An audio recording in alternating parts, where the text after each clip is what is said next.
the intro for the one time, bro. But the intro acted stupid last time I did it, bro. Dang, for real. We ain't got No, it's a new intro today. Who we got? PR. Oh no, it's Derek Minor. Let me go. Let me go. Yeah, that's the new intro today. Hey, speaking of that, I gotta tell this story before we talk. Before Jay get into the intro, bro. Jay, do you remember the day? Do you remember the day you found out that he did the name change from Pro to Derek Minor? We was at church. It was the night of a church service, and you ran up to us. That man said he ran up to us. He was like, "Hey, yo, y'all know what happened? Y'all didn't hear the news?" Like he ran. I'm talking about pulled in the parking lot, swerving. This one he had the Impala. This one he had the gray Impala. Bro, I remember.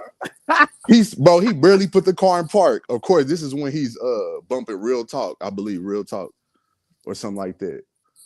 Or no, PSA Volume 3. That's what it was. PSA. Oh, yeah, that's the one. Nah, it wasn't Volume 3, it was Volume 1. Because of course this is before the name change. So he's like, y'all find out what happened. Ooh, man, Pro changed his name to Derek Minor. We like, what? Huh? That's what you doing all this hoopla? He like, nah, bro, y'all don't understand, bro. This is crazy, man. Nah. He made us realize that this was a big deal. And it didn't help no better. It didn't help no better. It didn't help any better that you had just dropped Down to Live around this time as well. So we looking at the cover. The name change, everything was just truly just like Jay couldn't take it. He had to make us understand that. Hey, bro, chill out, bro. So I just got to tell that story before we get into this because we go back that far. It's people that have no clue to this day that I am Pro and Pro is Derek Minor. And I literally almost every year somebody be like, "Hey man, I'm glad I found you. You sound." I was like, "Dog, this sound just like Pro." I'm like, well, you ever heard of somebody like Pro? I'm like, better late than never. It's been a decade, but they said y'all should do a feature together. You and Derek. You need to collab. You need to connect. Better late than never. I'm glad you made it, gang. Like that's shouts out to the name change. So I look, real quick, man. Let's go ahead and kick this off. I gotta introduce us properly before we get into this, man, because I really, really want to talk to you. So first and foremost, everybody, welcome to the world's most dangerous Christian hip hop show. It is the Crew's Hip Hop Corner, and in this corner, to my right or left, whichever way that you were looking at us, I got my blood brother, Chris. Oh, it looked like this. Yeah. Big hand claps. And sometimes he cosplays as Debo. We got him down here in my bottom right or bottom left. It depends on which character he takes on today. Day. Yeah, we truly have a cousin Day. So think about Clyde that. We actually have a Clyde and Dodo. We actually got a cousin. And down, strictly below me. Whoa, pause. But down. Whoa. Boom. Yo, no. Hey, y'all niggas gotta work on this intro again. Hey, I ain't gonna lie. I ain't gonna lie. No, we gotta keep going. Hey, you still gotta workshop this mug, bro. It's fried, bro. I ain't gonna lie. Hey, we got it. Hey, Grant. This is just the tip of the iceberg. Buckle up. Let me get back in there. Buckle up, bro. Buckle up, brother. The tip of the iceberg and everything. After you just said this, I'm below this, man. Hey, I'm just saying. I ain't say the tip. Now I ain't say the tip of the wood. Now that's a whole other thing. I would have said the tip of the wood. Oh man, I ain't say that. I said iceberg. Yeah, now this gonna turn into a whole other Crewniverse After Dark type of show. Let me chill out. Jay already got the Suave glasses on. It could get real R&B after dark. Come on, man. I got the glasses because I mean serious business, bro. Let me lock in, bro. We 2 weeks. We like what? 3 weeks past the verses. You look. Hey, let me lock in, bro. We're gonna talk about that. Speaking of verses, I got a question for that. Go ahead. We're gonna get into that. I got a question for D Minor. Speaking of that. Yo, Derek Minor, first and foremost, thank you so much for flying into the Crewniverse today to sit in with the guys. Man, this has been a long time coming. And this is gonna be the one, bro. This is gonna be the one that's gonna make it through all the technical issues. This is gonna be the one. Nah, we already starting off bad. I ain't gonna even lie to you. Bro, that didn't happen. We not starting off on old par. Bro, that did not happen. Look, we live on the Crewniverse, right? We got the ability. Ain't no safety on these Glocks. Bro, hey, you know what? You know what we should have did, bro? We should have had a parental guidance, bro. We should have put the parental guidance in the beginning. This is the way that we escape all of this, bro.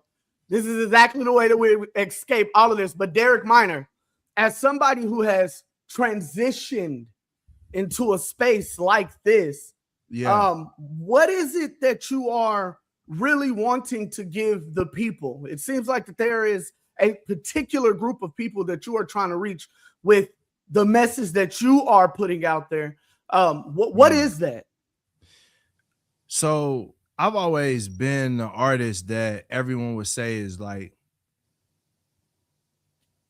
I don't know, man. Like Christians would be like, I don't even know if this guy's a Christian sometimes, you know?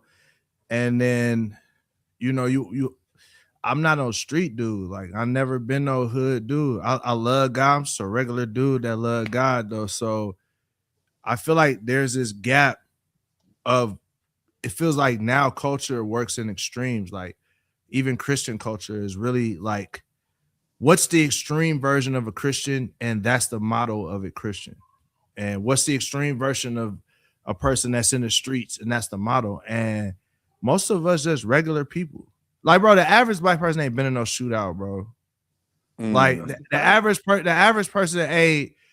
person was raised, they may not have had both their parents, but no, the average person was raised with morals and decency or whatever. But there's this perspective that like with hip hop or that blackness in a sense is being extreme and Christianity is being an extremist. Like if you want to be a Christian for real, manufacture as much suffering as you can on yourself. It's like, nah, I don't think that's what being a Christian is. So like we just have pretty much based our whole thing on like, look, my son walking past me with some eggs. Like, some bro, real life stuff. Real life every day.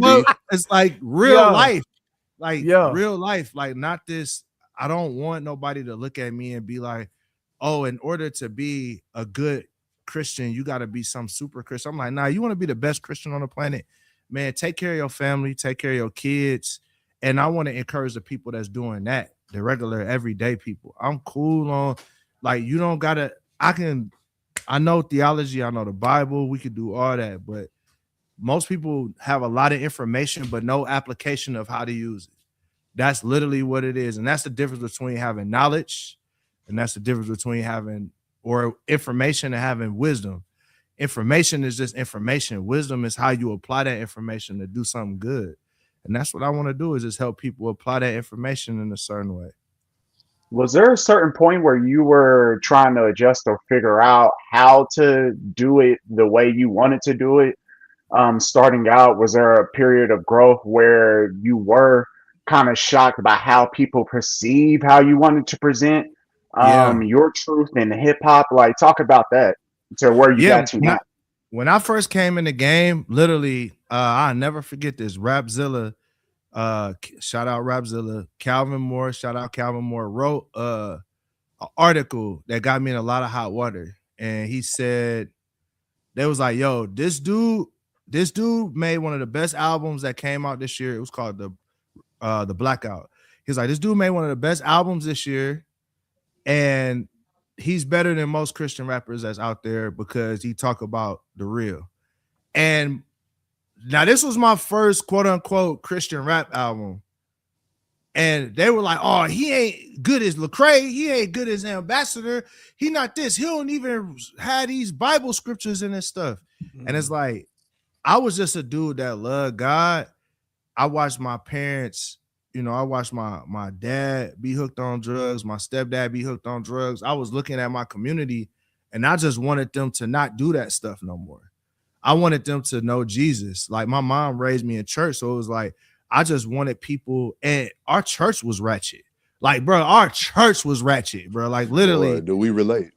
Fam, like it was, I remember when one of my homies got one of my homies' sister got a whipping because she was having sex in the back of the church. Ooh. Like, yeah, like when I tell you, we had broken people at our church. Oh yeah. Like they didn't know no better. Like, you know what I'm saying? Like, it was just, the pastor was literally in the middle of the projects was literally walking distance from our church. You know what I'm saying? Mhm. So it was people that was wrestling with real life issues, real life stuff. And I was trying to relate that to the world. Like, one, man, like everybody that you see that people get criminalized and you call him a gangster, call him a this, that, and the third. To me, that's just little DeAndre.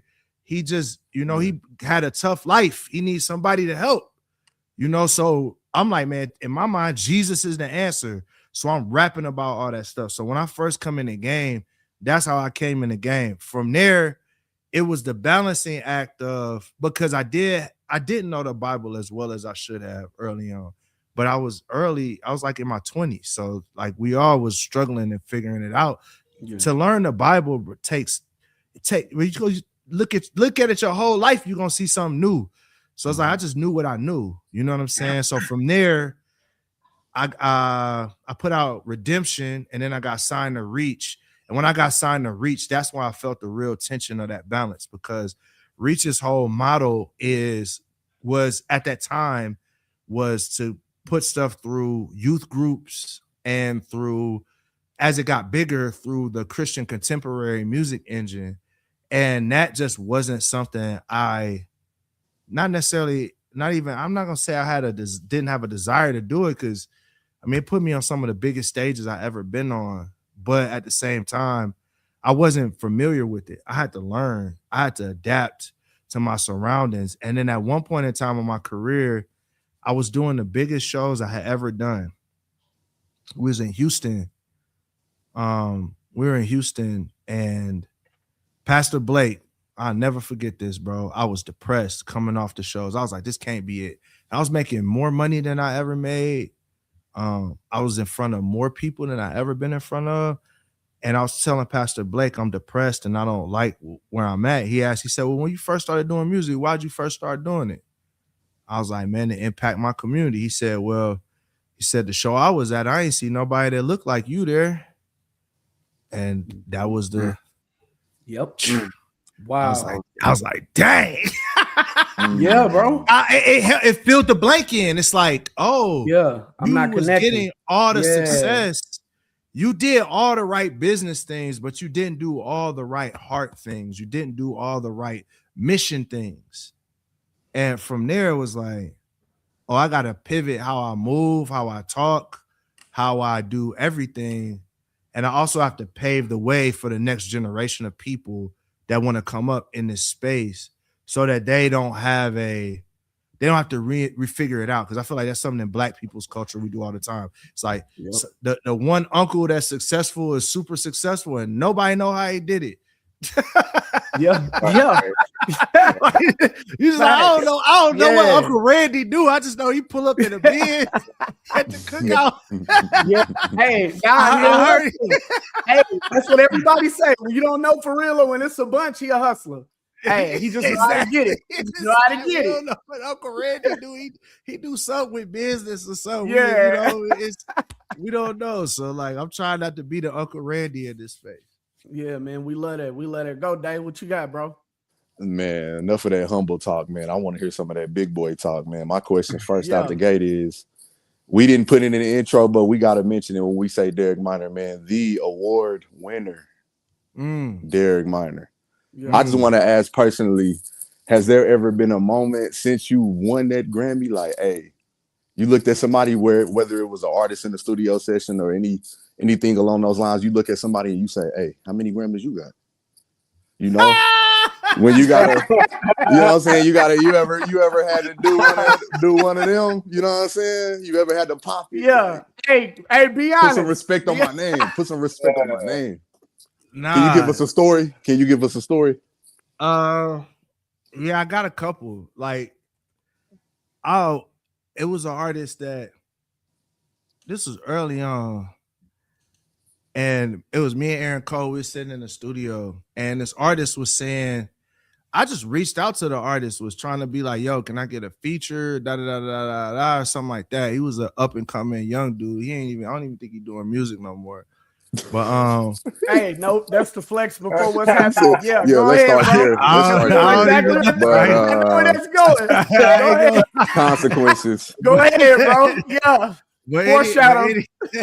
But nah, but I reached out to bro, and next thing I know, he like, man, Derek Minor is jocking me or whatever. Derek Minor is jocking is like so old, but Derek Minor is chasing me around trying to get this feature. Woo woo the bam. So I'm sitting at Aaron Cole at my house at the crib. We at the studio. I think we was working on a song, and I looked at the nigga. I said, bro, nigga, what I need to do to chase this nigga around? Look at my house. And I did like Ah, right, bro. Yeah. Hey, you had a Deion Sanders moment. Hey, Deion Sanders really said that. He said, you want to know how great I was? Look around. I was like, bro, look at my house. I'm like, he's still in with his parents. Like, bro, what is this? Yeah, it was bad, bro. Like, yeah. The thing is, what y'all don't realize, even when y'all hear my pod, when y'all hear my music, people are like, bro, Derek is so radical at times. I'm like, y'all don't realize that's went through like 3 filters. By the time that it's got to it's went through like 3 filters in my head. Like there's a worse version of some of my worst moments, or some of the moments that y'all been like, bro is tripping. Y'all don't realize it's gone through 3 or 4 filters before it got. I relate. To that point. I relate. Before it got to that point, I'm like, bro, it's good. Like y'all leave me alone, man. I'm trying. Y'all better leave me alone. Jimmy got sold. Leave it. Let him know. Let him know. This ain't that and that ain't this. Yeah. Sometimes you gotta pop it. I try to be cool. But you know that I think that's something that we've all noticed about you. Like you're always willing to work with these younger artists. Like even before you actually signed Paris, you and Paris did work together, because it seems like that's what you do. What is it that you're trying to do differently than what was out there before you? Man, I want RMG to be the home for the if we were just being, if everybody's like, oh well, you're not a Christian, right? Like, I had the little controversy where I said SHIT on my own podcast, and somebody clipped the podcast out of they clipped it out of context and made the whole podcast about me cussing, not about us saying, hey, Christian rap, let's get our stuff together so we can not spin that off the charts. No one cared about that part of it. No one cared about us talking about we got 24 episodes, but we got 6 seconds that people are trying to define us for. And what I realize is, like, when you see people, when they see you move in a certain way, they say, well, you're not a Christian rapper. You're not a Christian rapper. You're not a Christian rapper. And to me, I'm like, well, if me being a Christian rapper means I have to be what you want me to be, then I guess I'm not a Christian rapper. So for all the people that kind of feel that way, RMG is a home for those people. It's not just a home for them, but it is a home for people that's like, man, no, I don't want to fit the performative norms of Christian hip hop. I want to actually make what's in my heart. I want to experiment. I want to try some things, and I want to reach a certain demographic that I don't necessarily think Christian hip hop speaks to. I think that lane is undervalued, under-resourced, and it's underserviced. And for us, that's our goal, is to service that lane, not just with music, but like I said, with the podcast, with marketing help, with expertise.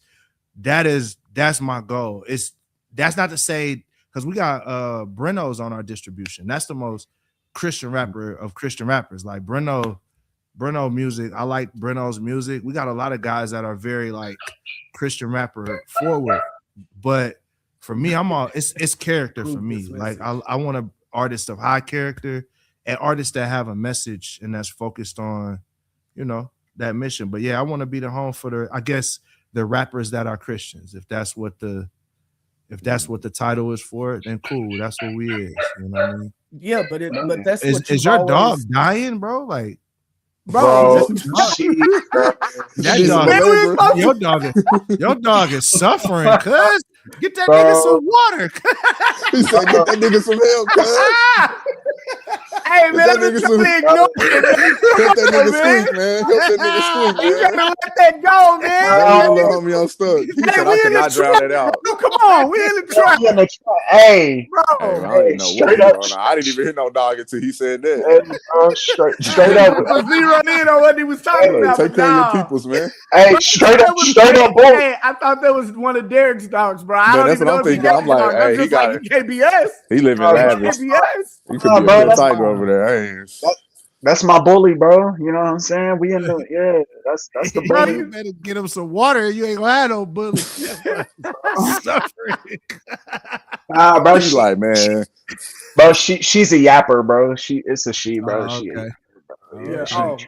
Yeah. Get his dog's pronouns correct, bro.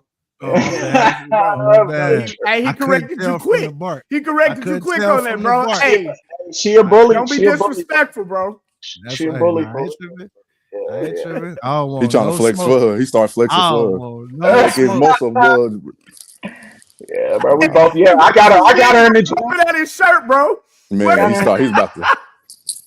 I got her in the gym. You know what I'm saying? She in there with Yeah, all right, bro. me. Hey, what you got, Chris? No, I think that is dope though, because when we look at the long line of history, we talk about years of Derek Minor working with artists and putting artists on. I think that is dope because we've seen the formula work going back to the old RMG days when we talk about Cannon, Tony Tillman, Daraj, and I'm missing one more. Chad Jones. Chad Jones. Yeah. Chad Jones. Like them days, man. Like that was the days when we kind of was first in Christian hip hop crazy, and those Welcome to the Family albums and that. You just You know looking what at I'm it saying? saying, Like, bro, like, Hey, you didn't have to dig that far, bro. Hey, Bro, I told you to come I you was just prepared. looking at saying, it saying, I told you to come prepared, bro. But I didn't Come tell you on to now. do this. I see you, bro. bro, Keep I was going. in college, my freshman year in college, bro. Welcome to the Break family. bread. Break bread. We was We on was that, bumping him bro. to the speaker's bus. Bro, we was on that. You know what I'm saying? Like, is there? And then later, I know that you did that with RMG Amplified as well. Is there something else that we could ever see in the future as it pertains to a compilation album? Because I feel like that was a formula early on, but what could we get, in the future from everybody, if possible at all? Yeah, we're working on. We got a lot of stuff. Everybody is really right now. Excuse me. The whole music industry, and I think that's the reason why it's at where it's at, is in this everyone's in their own silo. There's no crews no more. There's no like camaraderie. Everybody's just trying to kind of go viral on their own platform. And that's something I want to solve as well. Like, why we got to worry about going viral when we could just lock in together and just create an actual movement? And I think just because we haven't seen movements in a long time and they're hard to try to build, that everyone has just been like, well, I'm going to just post a song a week and spam this song until everybody hear me. And I'm like, that's not interesting anymore. Not to me. Like, I get irritated with people just spamming the same song over and over. We got to get back to telling stories with the music. We got to get back to building communities with the music. And that's one of the goals we definitely are looking forward to. So we got a couple projects that are in ideation mode right now, but yeah, it's looking up for sure. That's something that's something that'd be dope for real. Absolutely. We definitely got to see that, man. Hey, did y'all, as a unit, bro, did y'all see what happened to Conor McGregor last night? Man, the most Drake lost a lot of money though. Just the extra doses of bro, did he bet? That's why he they talking about the Drake the Drake curse ain't even real though. It's been times Drake that won.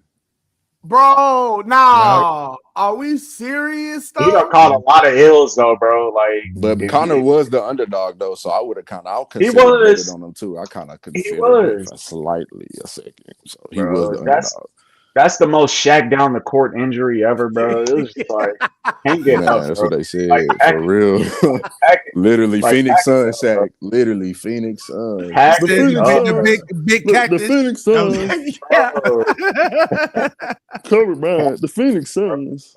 right. It's open, bro. Oh man, Man. but this has happened every time he's came back, bro. He done broke a foot, he done pulled something No, like not last at time. Woodland. Last I time he mean, got but they submitted. say, but right. But I mean, it was no contest. But this is, I mean, we should hang it up at this point, right? Yeah, it's been Pack it 5 up, years. bro. Pack it up, bro. Pack it Bro. up. Do y'all know that he made $300 million from selling his liquor? So why? Why even fight? Why are we even in the Why? anymore? I'm cooling. I'm Let's- cooling. Yeah, He got 4 kids. His kids none of his kids over the age of 10. All Nah, of them, bro, 4 of them, nah. 10 and below. Nah, bro. He from over there where they fight just to fight, bro. So you know it's in him, bro. I mean, He it should have just- fought his you barber can't too, shake though. it, bro. yeah. You said He what? should've fought his barber. He should have fought his barber for that fake Andy Mineo Magic and Bird 2 haircut. He had a swan dog. He was like, and his barber was like, "Hey, Connor, what do you want today?" He was like, "You never heard of a swan dive?" His barber was like, "Say less, say less." Man, now I gotta look at his haircut. God, dog, it can't be that bad, can it? Hey, you ever heard of what they say? They say his name is Ung on the Last Stylebender. I always said his name was Ang, but that haircut Oh, I don't make thought you he was say, Ang too. It's yeah, it's Ung. Some little kids schooled me and told me because I was like, some Ang. But I said all that to say, you gonna think it's Ang, but it's really Dang. That's that Dang. Oh yeah, Bro, that's, that ain't funny, that's bro. ridiculous, bro. Yeah, I'm cool. Bro. Hey, high key, That was bro. unnecessary. I didn't even recognize who he was, bro. I was like, who is this nigga that came out here spinning on this kick like this, bro? Tweaking. I did It's not. unnecessary. Literally, no pun Bro, intended. he came It's and read it. unnecessary. Oh, Over the top. man. You know what I think? I got a theory. If you go back and you look at when he was getting a pat down, getting greased up, all that, what have you, he was stumbling while taking his shoes off to get checked. You know what I'm saying? By the ref. So it's like I feel like he kind of tweaked it before the fight. He came out and did that kick to kind of make it seem like, oh, I heard it in the fight. Like I heard it in live action. He knew before the fight he got hurt. He just didn't want to pull out.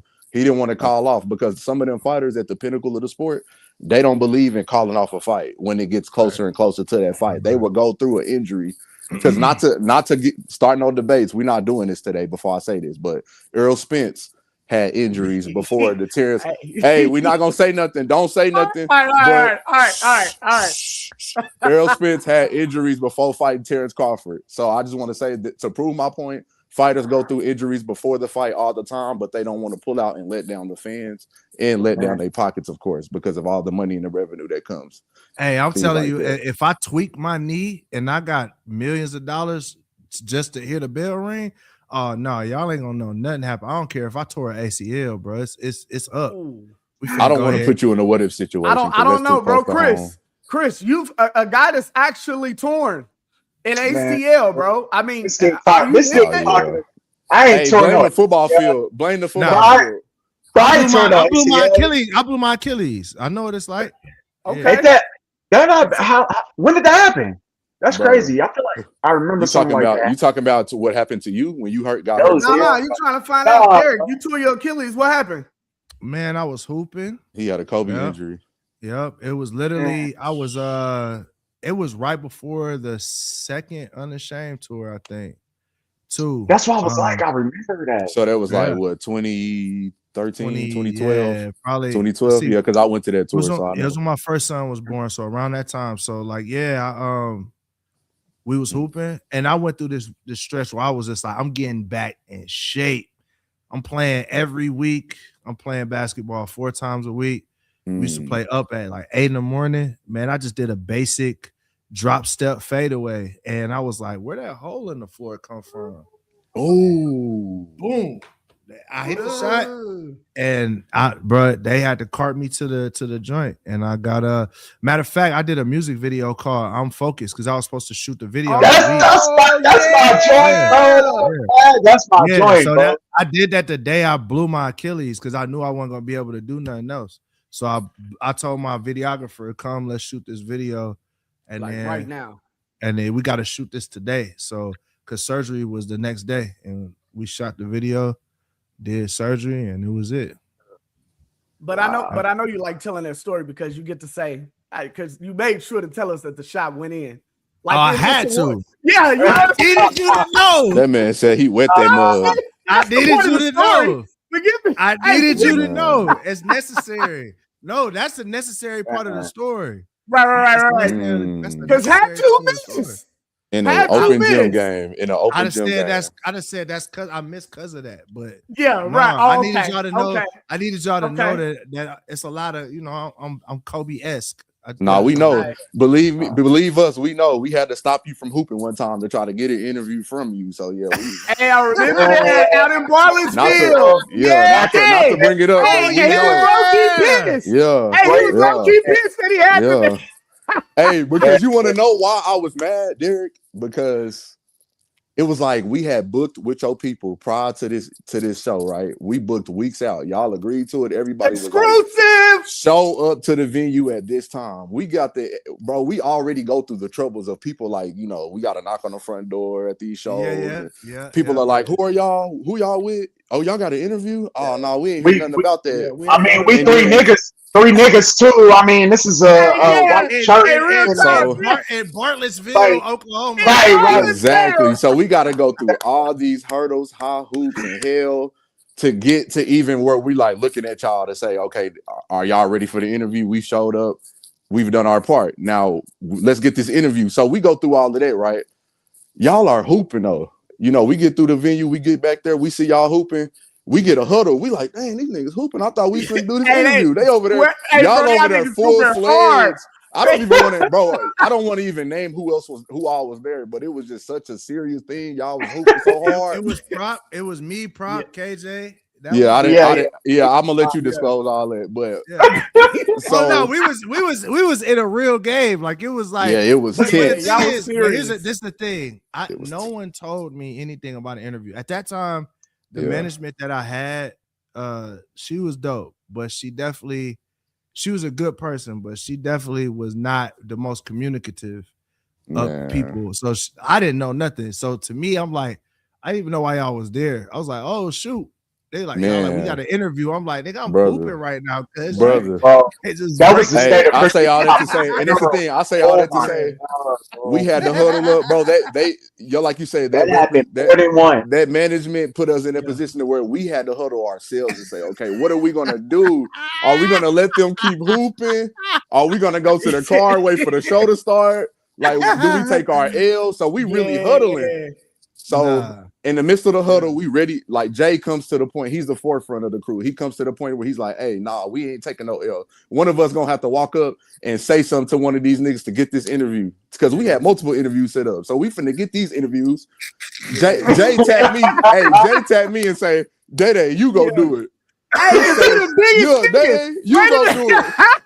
Because he's the biggest sport, bro. And that's exactly what I was finna say. They always feel, bro. I'm 6'4", bro. They always say, Day, you the biggest because we don't want to interrupt their basketball game. And one of them niggas punch us. What if they swing on us? So we get to that conversation. So it's all kind of like no way. It was a whole debacle. I had anger issues. I ain't had them kind of anger issues. But we came from that. Jay just was that thinker where he like, nah, bro, you got to do it because if one of them swing, then you're going to be able to eat the punch because you the biggest. It's simple math. Look at me and my brother. We can't do that. What a dummy mission. Man, I'm telling you, brother, all for some interviews. Bro. When I tell you I was so upset doing them interviews. Nah, because that ain't just because of the process of making it. That's because it felt like meeting P. Diddy, meeting your hero. And he just like, you like, hey, what's up with the interview? Meet your hero is crazy. And you like, hey, bro, what's up with the interview you agreed to prior to? And you like, little nigga, what interview? And you like, man, what interview? What interview?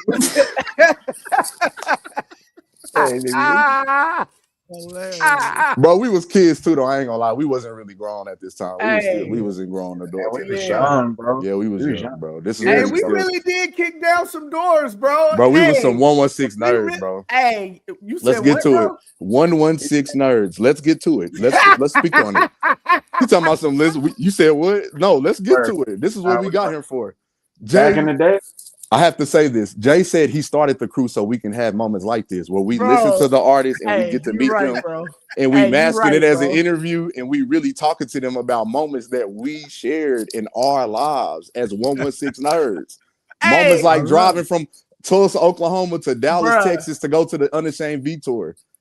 But yeah, I'm gonna keep it all the way real though. Wow. That is what culture is missing. Bro, everybody is too cool to have fun. Like, dog, you see, I got a Mr. Fantastic shirt on. I'm a comic book, Marvel, anime. I heard you made a boys reference. Shout out to that. Like it's like, dog, everybody wants to be so cool and unbothered, and it's just like it's like going to a party and nobody want to dance. Everybody sit on the wall. That's what culture is right now. It's just everybody just on the wall looking, trying to look cool. And I'm like, there's nothing cool about that. That's why, man, you can't have no real rap culture because everybody want to rap. They want to be the one on the stage. And I'm not even saying that that's bad, but I am saying that we have to, let's say if we are rappers, we can still all be fans of each other. Like I'm still a fan of rap. Like it's artists, I just heard of named EFO. Artist named YMC Uno.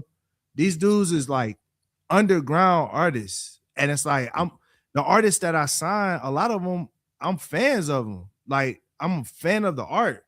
Paris, I'm a fan of his art. Like we going hard on his record, not just because I'm trying to get a whole bunch of money. It's just because I want to make money off of stuff I care about. Like the best businessmen, the coolest people are fans of the things that they're a culture, that they're fans of the culture they're a part of. Like Kardec, I see him on the stream today. Like I'm a fan of Kardec's music.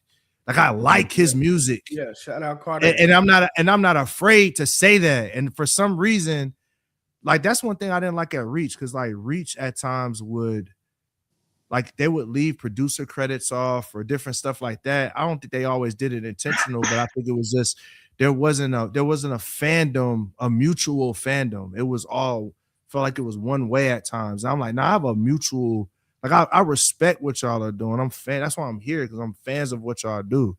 And I think that we're missing that. Like me being a fan of something doesn't make me less valuable. It's just I like the fact that y'all are good at what you do. Game recognizes game. You should always be a fan of the culture you're in. So I think we're missing that. I think it's good that y'all admitting, like, man, we was 116 nerds.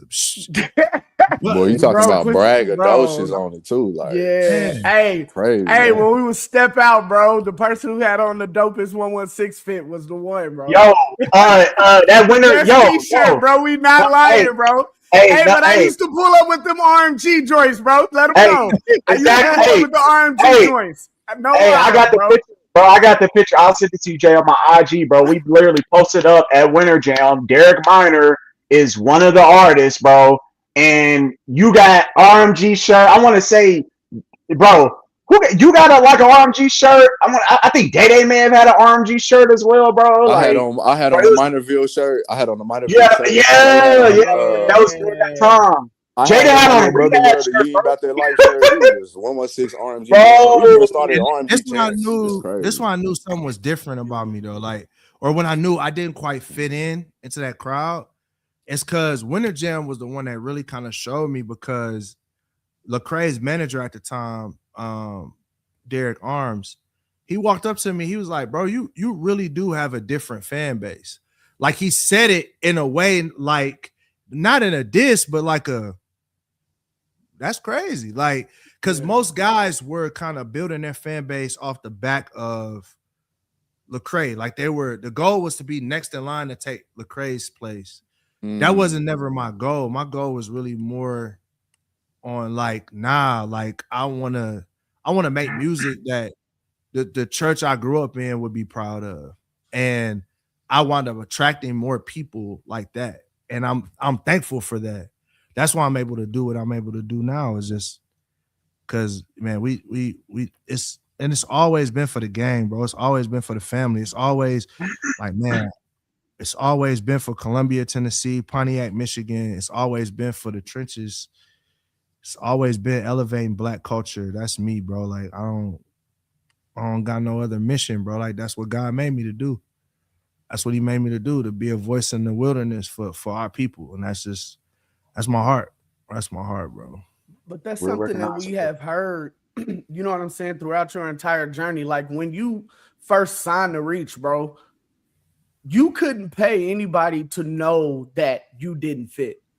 You know what I'm saying? Your sound and what you wanted to talk about, and even the tone of your voice, it just didn't match what they had. And actually, that is what, you know, developed you and made you to be that stand out upon that label. So we all knew, you know, with the PSAs that you were dropping, we all knew that it was going to be a sort of a split. But you talked about, you know, putting it through the youth groups and making it go that way. Was that not the formula? I mean, that is the proven formula. You know, when we speak about unseason my worship, like that is the proven. Yeah. But it's the proven formula, especially when we're talking about this space. All you need is one mega church to start playing your music, and you have the Canuck camps. You know what I'm saying? You have these things. That is the proven formula. But why was it that it was something that you was just kind of like, yeah, man, I know this works, and it is working. You're talking about having the most money, but it's not for me. Yeah. It works. It works if your goal is to impact right-wing Christian culture. Like you really kind of got two lanes. You can go right-wing Christian culture, or it takes you to what would that be called? Like Pentecostal Assemblies of God world. Like those are the worlds that have the most money to invest into their youth groups. And it's a reason why, because there's a lot of rich people that are investing into making sure that their kids have great entertainment that matches the family values that they care about. It's not a bad thing by no stretch of the imagination. Like, so I hate when people diss the youth groups. I hate when people diss that as if it's a bad thing. It's not a bad thing. All you're saying is, man, there's some guys that got a lot of money that's putting a lot of money into the church, and they want to make sure that they're hearing music that matches their family values. That's an amazing thing. And I don't think that that shouldn't be a part of the recipe. If listen, man, if you're a Christian rapper out there and a youth group with 5,000 kids want you to come perform, you should absolutely do it. I just think the problem is that the kids that aren't in youth group, that are inundated with sex, violence, murder, those kids are being left out of the conversation, not because, and mostly it's because we don't have music that is relevant to their story and to their struggle. And I'm like, I'm not saying don't do the youth groups. I'm saying let's do both. And like, I'm saying the people that are funding the youth groups, I want you to help me get the music to the kids that never gonna go to youth group, because they need the gospel too. It's not just the rich kids that's able to, or the kids that got adopted, or the kids that's able to go to the mega church that need the gospel. It's the kids that's at the neighborhood playing basketball. They need the gospel too. It's the kids that, and they don't need it packaged in a way, because you know as well as I know, the country has different the country has different issues from the suburbs, from the hood, and from just regular people. So we can't just take and just base everything on how can I get to a youth group. If that's what your goal is, man, I'm making music so I can get to a youth group so I can make a lot of money. If that's your goal, then I feel like that is the problem. Is when we start saying that's the pinnacle of success. For me, the pinnacle of success is, no, how can a little homie that's listening to Spin That right now, the very next song is Christ or Cash. Like the very next song is Christian Mingle. Like that's my goal. It's not necessarily to even wipe those people off the board, because I know we can't do that. Like there's no way we could do that. At best, my goal is to just be next in the playlist and to be able to make them think, man, well, one person is saying scam and boost, and another person is saying I ain't got to do that because there's a God in heaven that's given that has everything, and I can go to him, man, and at least give them a choice. We're not even giving the kids a choice, bro.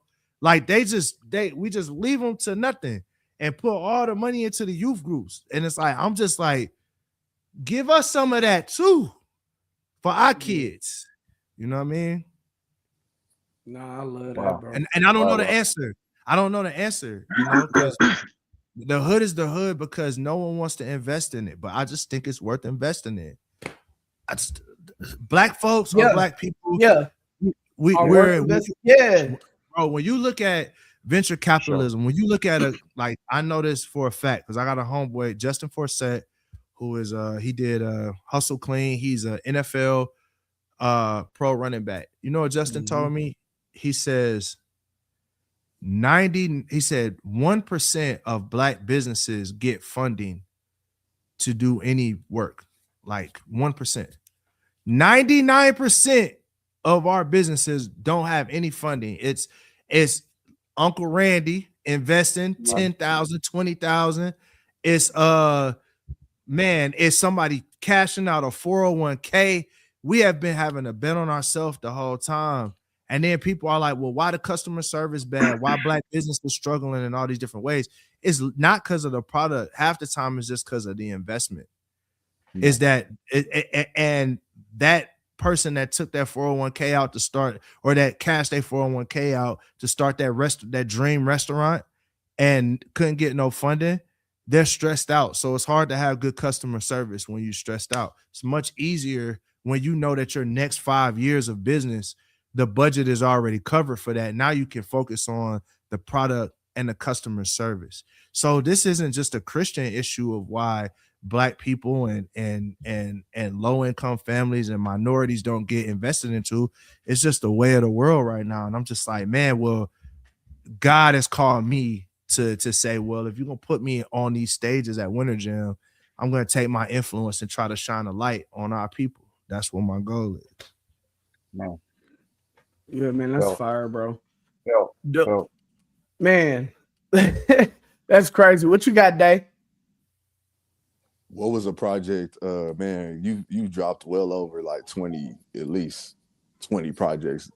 So it's like, what is the project of all of them? Man, I'm telling you, like, it's crazy. 20 years worth of 20 projects. So out of all those projects, what was the one where you was like, whoo, that's him? Ooh, and why was it Minorville?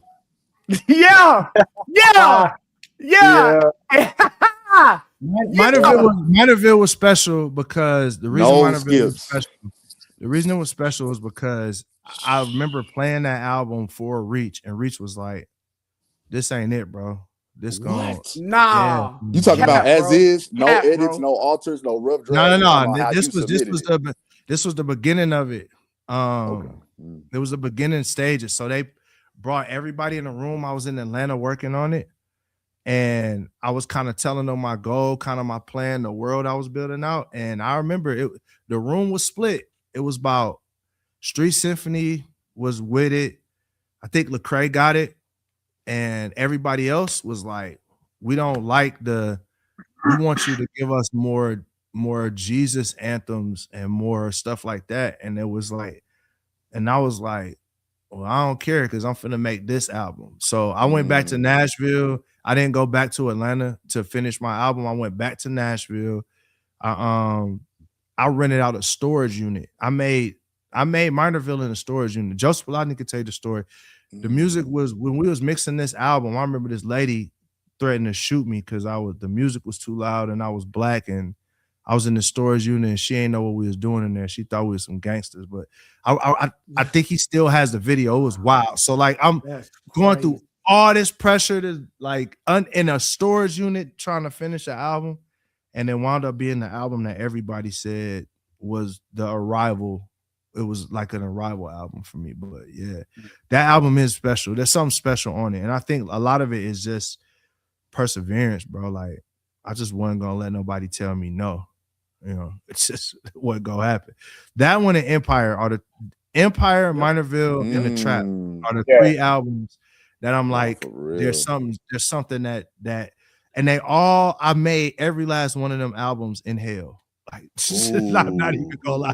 That's crazy you say Every that. That's album crazy that you I say made, that. I was in hell when I made all That's three of them albums. crazy you say that. Because when I hear the Empire track, I think of like a walkout to a boxing match. I think of a boxer coming out, you know, somebody like Floyd, somebody like AB, somebody that everybody hate. They don't want to see you in the spotlight. You a conqueror. That's the song I think of when I hear that. And then also, I was going to ask about that. Yeah, you for talking sure. about Because the that trap. was the first one.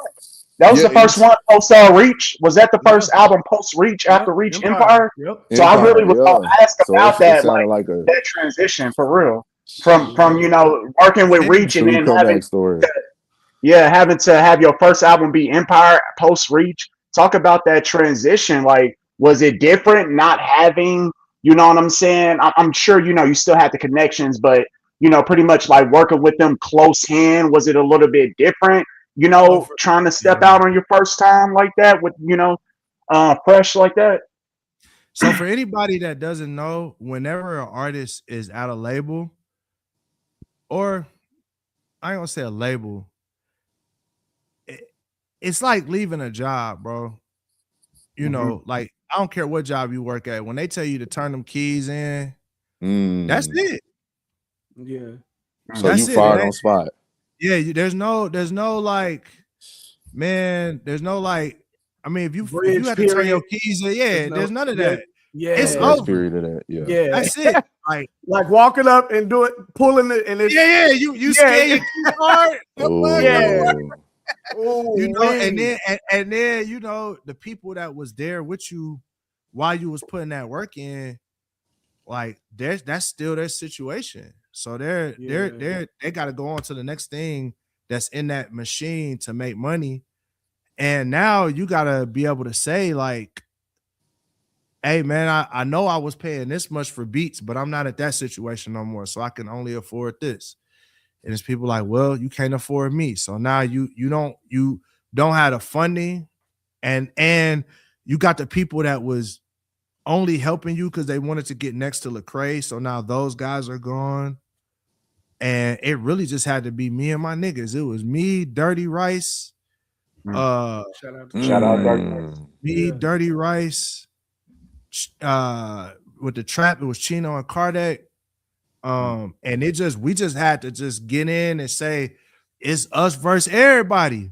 So with Empire, like Dirty, the thing is, the blessing is I came with me with talent. Like I brought Dirty Rice to me, and Dirty Rice knew each other in college. So when I left Reach, he was like, "You will not fail, bro." Like, and I'm getting chills thinking about it right now. Like all my bros was that's like, because you didn't fail. It was like you not gonna fail, bro. Like all the homies was like, you not gonna fail. Like, so it just was like, bro, when I told you I was rapping for my life, I was rapping for my life. Like I had to rap for my life, bro, probably for 4 years straight. Like it just was like there was no, because during that time also Cannon, who was our second biggest artist, fell off a bridge. Oh so yeah, it's me. Recovery. Oh yeah, I remember that. Tony was going through some stuff. Chad was going through some stuff. Like it's literally me. It's on me. So I woke up every day and I had to look in the mirror and be like, what kind of man are you? And it's like, I had to come down here and go dumb. Like that's just literally what that was. So we felt that through the music, bro. Real I wanted to specifically speak on. I saw that in real life. Like it was like to me, bro. Hold on. Yeah, to me, bro, when you dropped after leaving Reach, bro, it was your FU moment, bro. It was like, you know, like this is what it is, and this is going to be the impact. Like now I can do this now, bro. So yeah, we heard it, bro. I had and it wasn't even for Reach as much as it was people were saying, "Oh, he gonna be washed. He don't got Reach. He gonna be washed." Like it was literally people that unfollowed me because I wasn't with Reach no more. Like they was just like, "You ain't like." So I just was like, I was like, "All right, say less." Yeah, let me get busy. Yeah, but that's and proceeded to go to Rocket Town and do your own album release. Yeah. That's what I wanted to speak on. I was there that night. I was living in Nashville. I was really more so living in Murfreesboro at that time because I went to SAE Institute in Nashville. But Oh yeah, I was living. SAE. Yeah, I was living in Nash at that time in that area, and I was at that show when you released the trap, and you had just announced signing Byron and them, and just seeing you vulnerable in that state where you was. I remember seeing you. You wasn't even like too far behind the stage. It was like a side view where we could see you stand on the stage, about to walk up the steps to perform, and it's just like you got deep in the prayer, like, and it was one of them deep prayers where not to read your prayer or nothing like that, but you know how somebody make that face where they just, God, going through the motions, God protect me, God let me minister, versus, whoo, Lord, Father God, Lord, just come to me, let me speak, speak through me. I'm talking about one of them prayers where it's like you about to break out the handkerchief before you start performing. So I'm saying that to say it was on you, like seeing you release that project, like you say, when you released the trap, seeing you release it in front of everybody, sharing it with Nashville while you were going through these things you're speaking of right now. Like I remember thinking about those moments and thinking like, man, something going on. What people don't know about that day? What's that? Is that my wife got into a car accident and broke her back that very day during sound check. Wow. That's why I was fried, bro. Like what you were seeing was, I was like, cause like literally, I had drove to Lebanon and my wife was on the stretcher, literally in the bed, and I was like, I gotta go back. So it's like, she had literally got to a car accident on work. So it's like, I was in it. Yeah, I didn't want to drag that story, but that was really what I saw. And it even made me, kind of feel a different feeling. Like, I enjoyed the music after the fact, but seeing that moment where you had that before you had to hit the stage, you went through that, it made me kind of go outside. I ultimately kind of went outside before the show ended. It ended up speaking to Cannon for about 45 minutes, in which, like you say, that was around that time he got in that accident. And I could just feel the energy that y'all were all going through different things in y'all's lives. And speaking to that point, like y'all have not shied away from being transparent. Like, is that what reflection means when you say reflection music? Is that? I just gotta ask that. That wasn't a part of. Hey, that wasn't in my notes. That wasn't in my notes. But I had to ask you, that. I just had to ask. That really what it is. It's like reflect God, reflect greatness. Like that's the whole motto. It's like, man, my goal is to reflect what God has done in me. And you can't do that if you're gonna be fake.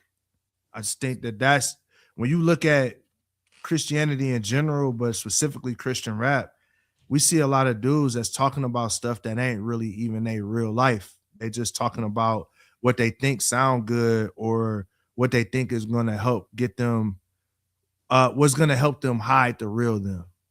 And I never wanted to do that. I always I want to die being me. I don't want to be nobody else. I like who God made me. I want to die being me. And I just want to refine who I am under the lens of God, like under his, like I want to be more patient, more loving, more kind, more full of the Holy Spirit. But I don't want to lose myself because some people told me that they don't like who I am. Like, well then, hey, take it up with God. He made me this way. That don't got nothing to do with me. The fact that you don't like this, that's talk with him. And if he tell me to change, I'll change. That's who I'm his servant. I'm not yours. That's really my main thing. So that's deep. Nah, that's crazy. That's that look like, what you doing, dude? Shut my door. Hey, speaking of with a bonnet and some socks on. How you doing? How you doing? Hey, how's it going? I don't know if they could hear. Hey, they said, what's up with the bonnet? Hey, don't know nothing about this, Playboy. Don't know nothing about. Run your fingers through some calf. Hey, just say I ain't trying to run your fingers through some calf. And that's why we put the bonnet on. Hey, it does seem like you're doing a lot more content with your children. And I also see that Bizzle is doing more content with his kids. Like, is that something kind of big for you to actually start showcasing them? Yeah, man. My youngest, he want to be awesome. What he want to be? Say he want to be a marketer. He want to learn to market people and market himself. So I'm like, all right, well, cool. We'll do it together. We'll work on some stuff together. Like I told him today because he's super passionate about it, but I was like, man, or it was yesterday. I was like, the internet is a rough place, so we just gotta get there slowly. But yeah, navigate it. It's a blessing for me that my son even liked me. You know, like I know a lot. You know what I'm saying? I know what like, you mean. He don't look at you as a lame old guy. He Yeah. don't think you lame. Yeah, you could be. Yeah, he like, Dad, you're whack. He ain't one of them kids. You know what I'm Like, you're saying? whack, Like, he, Dad. like, bro, Little Disney we Channel tap kid. in for real. Like we go hoop every day. We watch. We going through One Piece. We on like episode 750 or something like that. Like, Oh, y'all got a real bond. That's crazy. Down Yeah, in, yeah. yeah. yeah, Y'all locked we don't watch in, locked in. Yeah, we watch One Piece. We don't watch Hunter x Hunter. You know what I'm saying? So Demon Slayer, like we tap in on all the stuff. Hey, don't be talking about all that demonic stuff on our show, bro. Hey, Demon Slayer, Hey, what your grandma had told you that's a spirit. Look, Like, I that's see a what you was spirit on talking that. about. You know, when you was on your show with Pat, don't be bringing that demonic stuff over here. You know what I'm saying?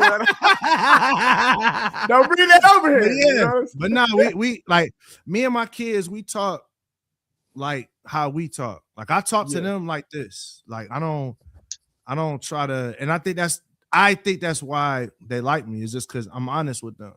Like when something ain't it, I tell them it ain't it. When they killing it, I tell them they killing it. And that's all I ever wanted with my dad. And my dad and my dad for sure, we talked. He just had a problem. And he also lived in Michigan. I lived in Tennessee. It just, we didn't have phones and stuff like that when I was younger. I was analog baby. So, you know, it was different. But I just want to have that relationship with them where they, whatever they own, I'm on. And if I can help them, I'm gonna help them. So it's dope. Yeah. I think it's important for people to see black families. Dog. I just think that's important. Sure. People need to see that. Yeah, I think Belief did a really good job at, you know what I'm saying, taking that transition to really just showcase that, hey, black families can be happy, man. The You GOAT. know what I'm saying? Yeah, Belief the GOAT at that, man. I ain't gonna lie. Man, for real. Yeah, Belief the man. When it come to that, it's like he the guy. Yeah, for sure, man. Hey, we really appreciate you for being on the show with us, man. We got a few more topics, but I know you got things that you got to do, or you can stay on here for a couple of topics we got. Just a little bit of ratchetness. I got a little time. I got a little time. We straight. All right. So we all know that Bam Adebayo gave a good little 2-piece to Tyler Hero. And I just want to know, is there anybody that you've had to do that to? Have that, you know, they come up there. How about I'm not a No, don't hold me back, cuz I'm finna swing on this nigga. I'm talking about folks and hold you back too. All I'm asking is, Derek, do you get it? Do you get it? Like we thought we was cool when we was on the same team, but when I left, you know what I'm saying? You started talking a little sideways. I don't even know why. I don't even know why they fought. Like what? So what, Tyler say something about Bam? It was some leaked DMs. It was some leaked DMs where Tyler Hero was Tyler saying, was you know, talking that's crazy that they gonna pay, you know, somebody $60 million for playing defense some of the time. Right. He was like, so if he getting 60 M's, like, what am I worth? I'm the one that need help. Yeah, he basically made it seem like they need him, but they downplay him so much that they need him. They got rid of Tyler though, right? Exactly. And that's when it came out. Yeah, that's when it all came out. Because they got rid of him, and then a fan that he was talking real honest to and was trusting. That's like you typing in DM and one Lecrae fan and telling her, "Hey, I'm finna leave Reach, man. Reach ain't nothing without me. Hey, Reach ain't nothing without me. Minor View finna be the best album of the whole summer. We finna do the V tour, and I'm finna split. You know, stuff like that. And then you run down, and then Lecrae run down on you in Vegas, and then he was like, "What's up with all that stuff that you was talking to?" One Lecrae fan, and then it's just like, boop. Before you can even say, brother. See, that's not even my style though. Let that go. I'm not the run up on you and fight you type. I'm the run up on you and let's talk type. And if we're gonna fight, that's that. But I am the type that'll say something slick though. I say something to make you want to fight me. Exactly. I definitely think that I do that. That's all it takes. Yeah, that real Nash come out. That real Detroit come out. You know that real Detroit come out. Like, that's what up, though? That's why they shoot you out, broke nigga. Like that is said. Oh yeah, you trying to go for the pride? You trying to go for the jugular? That's more if Toxic Derek is that way, I'm not like we gonna fight. Not I'm ready for whatever. You know what I mean? Yeah. But Nah, man. We too old to fight, man. He gonna finish it, not start it. He gonna finish it. Hello, officer. Yeah, right. Oh, Me. I'm like, look, the police will whip you way worse than I will, bro. Thanks. man, yeah. I was just thinking about Charleston Real White. taxpaying citizen. I mean, that remind me of just Charleston White. Hey, nah, Charleston White be tripping. I'm He's a real antagonize aggressive. and understand that when you He gonna come throw here, rocks on I have his them hands. on speed dial. I know who they are personally. We've had conversations, bro. He be tweaking. White be cracking me Nah, up. that's a whole nother situation. He be tweaking. That man disrespectful. He be cracking. Nah, he definitely is. But I think some of it, like when I look at what he's doing, it kind of feel almost like how Kanye do. Like it's like he's out there trying to, in a very toxic way, start a conversation for people to have, but it's the most toxic The wrong way. Yeah, I think Kanye has a mental disorder though. He has a mental. I think Charleston White. Nah, Charleston White is very educated. If you go look at the history of him speaking in front of he spoke in front of Congresses. Yeah. He's very articulate. He's very articulate. And that's the misunderstanding with mental issues, is that mental issues impair you from being smart and intelligent. Bro, some of the most diabolical people know how to talk and manipulate their way through things, and they got mental issues. Like mental issues really is just it's mental issues, bro. Like just like, and some of that stuff may not even be mental issues like some diagnosed thing, but it's like trauma. Trauma presents itself sometimes as a mental issue. It's like triggers and ticks and all those different things. And I think people think because someone is self-aware, they may not still be dealing with a level of trauma or whatever. Like, but anybody that'll get online and crack jokes about the dead, even if it was a bad guy, it's like you could tell they got something there that ain't clicking right. You know what I'm saying? Like you gonna King Von definitely was a criminal. And it's like, to be able to say, like, man, you know what? King Von did some very bad stuff. He going to jail. But to dance on his grave is crazy. Like, you know what I'm saying? Like the antics, the level of antics is like the extremeness of it. You're very unwound to do that. Yeah. You know what I mean? Yeah, man. I don't know, man. I mean, he gets it. He says things that will make you think. I mean, he says things that's where you just like, damn, he ain't wrong. I mean, he kind of revealed his own sauce. He said he's a character. He said he was a character. He said it was a character that he only had to show for people to take him serious, because when he was calm and he was trying to be, humble and subtle with his message, nobody was taking him serious. But when he said F Nipsey Hussle and F King Von and all these things, that's when people started hearing the message, even though he had to be a character to do that. He had to be somebody ignorant to finally be heard, because he says black people like ignorance. Black people want to hear you say F your mama, F your grandma. If I don't say that alongside the message, you're not going to hear the message. So I gotta talk crazy. I gotta say this, but the only speaking to the earlier point too, just because I said mental health, I wanted to mention that because that is touchy. I do work in the mental health field at a mental health hospital, and I only said that about Kanye because Kanye is known to have a handler and he takes meds and things that really go with mental health. But I don't know if Charleston White has been documented or admitted that he has a handler and he takes meds. I see what you're saying. That's why I mentioned that. Yeah, that's why he got documented. It's not like having that. Well, right. I'm like, he need to get checked. Yeah, exactly. Yeah, I can agree with that for sure. He do, because it's very ignorant. He may not be documented, but he need to get Kanye got a whole handler. He got people that walk with him and carry medicine bags. And Kanye, take these pills, take that pill. And if you don't take the meds, hey, take his phone because he gonna go crazy. And that man be giving out Lambos. When he don't take his meds, he give out a Lambo. He might give out a new car that day. Look, I need somebody to I need him to give me a Lambo off the meds. Hey, that's crazy. You don't. That was a whole debacle. Yeah, No, I didn't know that. That actually happened. I think it was an artist like The Dream or somebody that. Oh, the game. Somebody admitted, like, I ain't gonna lie, Kanye gave me one of them Lambos. I was one of the ones that received them Lambos because he was going on a rant. Like Kanye was like venting to Twitter, like on some. I didn't went through mental health, and all people did around me was take advantage of me. They knew that I was struggling, and they was taking from me when I was giving out car keys and millions of dollars and things like that. And certain people came out and was like, they knew I was tripping. Yes, but they try to protect me. Yes, they just took bro. from He me. just got a heart for the people. They just took from me. He just got a heart for the people. That's, I mean, that's how I would have took it.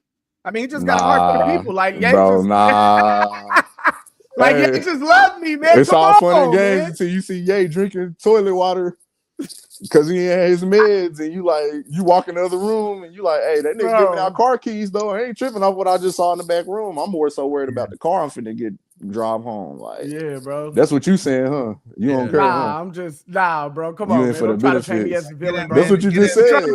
You trying to pay me as a villain? That's what you just said, because you basically admitted that you would ignore a moment where it's like, I see the problem, but still give all I'm saying is as much as I've been through with Kanye, I'm owed a free Lambo. That's all I'm saying, bro. As a fan of Kanye West, bro, and the shit that he has it was put crazy. me through. I feel like somebody said that too. I feel like the person that came out, they said, I feel like he owed me that car. That's why I accepted it. Come on. He put you in some uncomfortable situations. Being a Kanye fan for about 3 years was like, woof.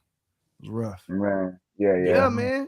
For real. Like, I really thought, it's funny. I actually took a long break from listening to Kanye. And I was one of the ones he got, bro. Coming on that Jesus is King tour now. You about to go to a Sunday service? You about to dress up in off-white gray? We was like, Kanye is here. Ye is here, bro. When that was happening, and stuff. Jesus is King 2 is like, Kanye is here, bro. Yeah, man. Y'all like that album? Yeah. No. The first one was good. I say no.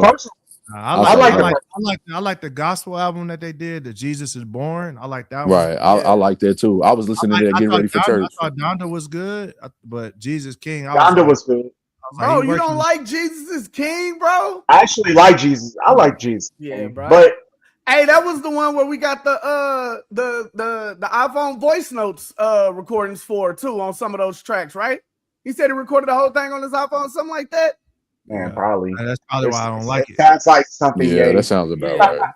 Locking himself in a Mercedes-Benz stadium for weeks at a time just to do an album. Hey, that entire rollout for that album, that was for Donda, right? That was Donda. Bro, that whole I thought Donda was good. I ain't gonna lie. I thought Donda was good. But do you agree with the rollout though? The rollouts is what I'm speaking on. Yeah, I think Kanye, the way, which is, the Charleston White idea, is the that his life is as a play.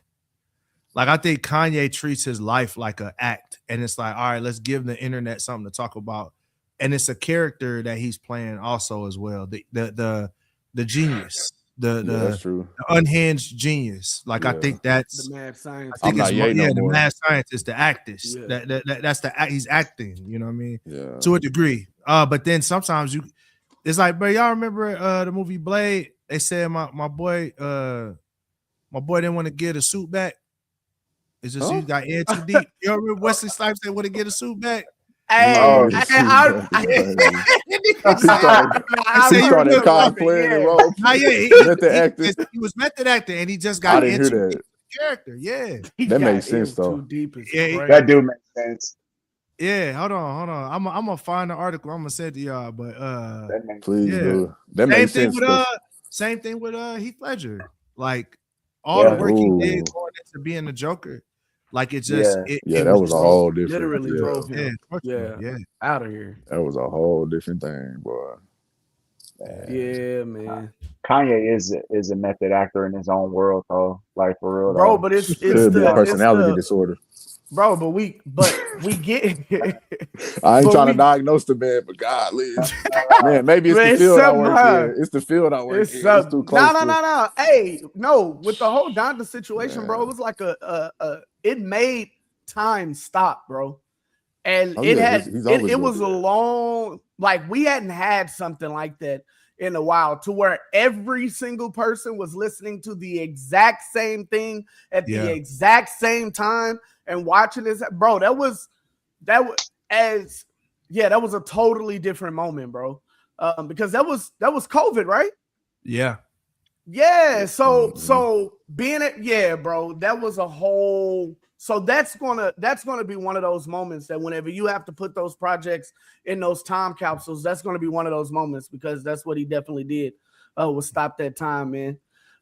Hey, but we're gonna go ahead and get up out of here. Derek Minor, thank you so much for joining in on the show, man. I hope that you all enjoyed that interview, man. My name is Jay. That's Chris Dede, and the Grammy winning artist. I'll do it right this time. The Grammy winning artist, Derek Minor. Put some respect on his name. Yeah, I'm gonna go ahead and put that one at the front and replace the one that I did. Thank you. Nah, bro, that's perfect.